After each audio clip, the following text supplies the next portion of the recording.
जय श्रीमन नारायण। पंचांग के अनुसार अश्विन कृष्ण पक्ष की एकादशी को इंदिरा एकादशी कहते हैं, जो कि पितरपक्ष में पड़ती है।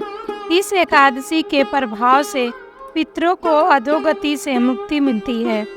पितरपक्ष में पड़ने वाली इंदिरा एकादशी व्रत है खास। कथा सुनने मात्र से मिल जाता है यह फल। एकादशी व्रत वैसे तो हर माह में 2 बार पड़ती है, लेकिन पितरपक्ष के दिनों में पड़ने वाली एकादशी तिथि का महत्व अधिक बढ़ जाता है, क्योंकि इस एकादशी व्रत के प्रभाव से न केवल व्रतधारी को पुण्य फल की प्राप्ति होती है, बल्कि पितरों को भी मोक्ष की प्राप्ति होती है। इस साल इंदिरा एकादशी का व्रत 28 सितंबर 2024 को रखा जाएगा और व्रत का पारण 29 सितंबर सुबह 6:13 से 8:36 के बीच किया जाएगा। इंदिरा एकादशी के दिन विधि विधान से भगवान श्री हरि के पूजन से पाप कर्मों से मुक्ति मिलती है। आइए सुनते हैं पितरपक्ष में पड़ने वाली एकादशी व्रत कथा को। युधिष्ठिर के कहने पर भगवान श्री कृष्ण अश्विन कृष्ण पक्ष की एकादशी व्रत और इसके फल के बारे में बताते हुए कहते हैं कि इस एकादशी का नाम इंदिरा एकादशी है, जो पापों का नाश करती है और पितरों को अधोगति से मुक्ति दिलाती है। इस व्रत की कथा ध्यान पूर्वक सुनो, क्योंकि इसका श्रवण करने मात्र से ही वाजपेय यज्ञ के समान फल मिल जाता है।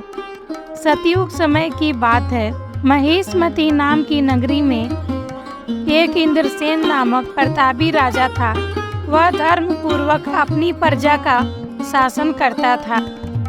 वह पुत्र पौत्र और धन संपत्ति से संपन्न था और भगवान श्री हरि का परम भक्त भी था। एक बार आकाश मार्ग से एक महर्षि राजा की सभा में आए। राजा तुरंत महर्षि के सामने हाथ जोड़कर खड़े हो गए और उनको आसन व अर्घ्य दिया। फिर राजा ने महर्षि के आगमन का कारण पूछा। तब उन्होंने कहा कि मैं जो कहने वाला हूँ उससे आप आश्चर्य हो जाएंगे। एक बार मेरा यमलोक में जाना हुआ। वहाँ मैंने यमराज से धर्मशील और धर्मराज की प्रशंसा की। उसी समय यमराज की सभा में महान ज्ञानी और धर्मात्मा तुम्हारे पिता को एकादशी व्रत भंग होने के कारण देखा। उन्होंने मुझे तुम्हें यह संदेश देने को कहा कि पूर्व जन्म में कोई अड़चन हो जाने के कारण वे यमराज के पास हैं। उन्होंने अपने नियमित अश्विन कृष्ण इंदिरा एकादशी व्रत करने के लिए कहा, जिससे उन्हें स्वर्ग की प्राप्ति हो। नारद जी की बात सुनकर राजा ने उनसे व्रत की विधि पूछकर विधि पूर्वक अश्विन कृष्ण पक्ष की इंदिरा एकादशी का व्रत किया। जब राजा ने अपने बांधवों और दासों सहित व्रत किया तो आकाश से पुष्प वर्षा हुई और राजा के पिता गरुड़ पर चढ़कर यमलोक से विष्णु लोक पहुंच गए।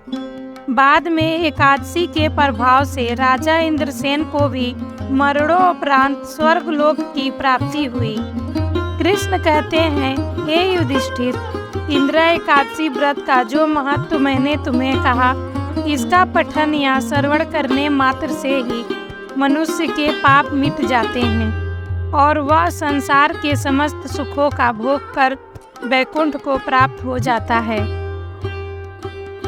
इसीलिए हमको भी अपने पूर्वजों को मुक्ति दिलाने के लिए इंदिरा एकादशी का व्रत करना चाहिए। सबको जय श्रीमन नारायण। राधे राधे।